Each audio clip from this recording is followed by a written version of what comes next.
Subscribe کریں ہمارے channel کو اور بیل آئیکن کو کلک کریں تاکہ ہماری ہر نئی آنے والی ویڈیو آپ تک بآسانی پہنچ سکے۔ بسم اللہ الرحمن الرحیم۔ السلام علیکم ورحمۃ اللہ وبرکاتہ۔ رمضان کریم، یا اللہ اس رمضان کو ہمارے لیے رحمت اور مغفرت والا بنا دے، آمین۔ قیامت کے دن روزہ مومن کی سفارش کرے گا۔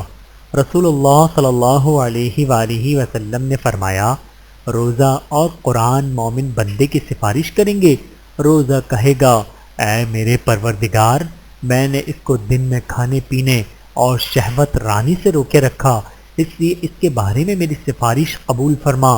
اور قرآن کہے گا کہ رات کو میں نے اسے نیند سے روکے رکھا، اس لیے اس کے بارے میں میری سفارش قبول فرما، پھر دونوں کی سفارش قبول کر لی جائے گی۔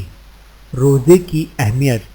ام المؤمنین سیدہ عائشہ صدیقہ رضی اللہ تعالیٰ عنہا سے روایت ہے کہ انہوں نے فرمایا کہ رسول اللہ صلی اللہ علیہ وآلہ وسلم یہاں تک روزے رکھتے تھے کہ ہم کہتے تھے کہ اب افطار نہ کریں گے، اور افطار یہاں تک کرتے تھے کہ ہم کہتے تھے کہ اب روزہ نہ رکھیں گے، اور میں نے پورے مہینے روزے رکھتے ہوئے ان کو کبھی نہیں دیکھا سوائے رمضان کے، اور کسی مہینے میں شعبان سے زیادہ روزے رکھتے نہ دیکھا۔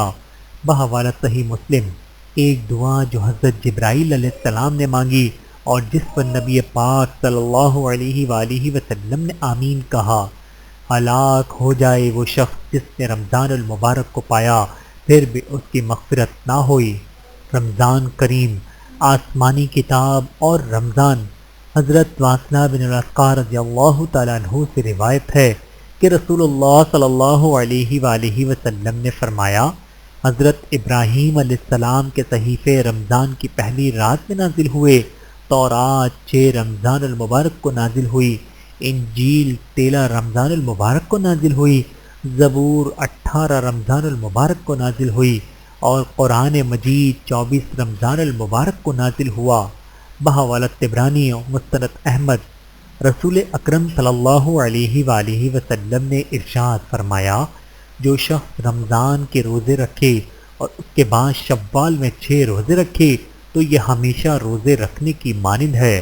اللہ تعالی ہمیں سمجھنے کی اور عمل کرنے کی توفیق عطا فرمائے، آمین ثم آمین۔ ویڈیو دیکھنے کا بہت شکریہ۔ مزید ویڈیوز دیکھنے کے لیے ہمارے چینل کو سبسکرائب کریں۔ اگر ویڈیو پسند آئے تو لائک کریں۔